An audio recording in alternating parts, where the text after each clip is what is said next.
Nakakabahala ang mga pahayag na narinig natin nitong mga nakarang araw.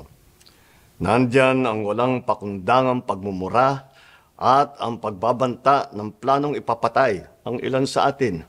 Kung ganun na lang kadali ang pagplano sa pagpatay ng isang presidente, paano pa kaya ang mga pangkaraniwan na mamamayan? Yang ganyang kriminal na pagtatangka ay hindi dapat pinapalampas. Yan ay aking papalagan.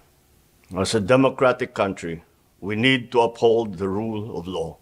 Ako, bilang pinuno ng Executive Department at lahat ng mga nanunungkulan sa pamahalaan ay may sinumpaang tungkulin na tutupdin at pangangalagaan ang konstitusyon at ang ating mga batas. Kaya hindi tama ang pagpigil sa mga halal ng bayan sa paghahanap ng katotohanan. Hindi na sanang hahantong sa ganitong drama kung sasagutin lamang ang mga lehitimong katanungan sa Senado at sa House of Representatives. Ang katotohanan ay hindi dapat itokhang. Tapos na sana ang usapang ito kung tutuparin lamang ang sinumpaang panata na bilang lingkod bayan ay magsabi ng totoo at hindi hahadlangan. Imbis na diretsahang sagot, nililihis pa sa kwentong chicheria.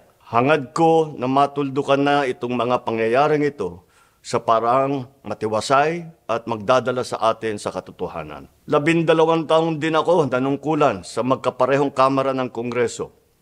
Batid ko ang kapangyarihan iginawad sa kanila ng taong bayan at ng ating konstitusyon. Dahil dito, iginagalang ko ang kanilang gawain bilang isang independenteng sangay ng ating republika. Kahit ang buong executive branch, lahat ng mga ahensya ay hindi nakakaligtas at parating sumasailalim sa kanilang masusing pagsusuri. Bilang isang bansa, marami tayong mga paghamon na dapat harapin at mga suliraning dapat bigyan ng lunas. Sa kabila ng mga pambabatikos, nakatuon ang aking pansin sa pamamahala. Ngunit, hindi natin ikokompromiso ang rule of law. Kailangan manaig ang batas sa anumang sitwasyon, sino man ang tamaan. Kaya hindi ko hahayaan magtagumpay ang hangarin ng iba na hatakin ang buong bansa sa burak ng politika.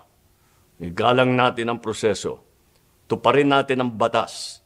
Alalahanin natin ang mandato na pinagkatiwala sa atin ng milyon-milyon na Pilipino. Magtrabaho po tayo sa ikauunlad ng Republika ng Pilipinas at para matamo ang bagong Pilipinas.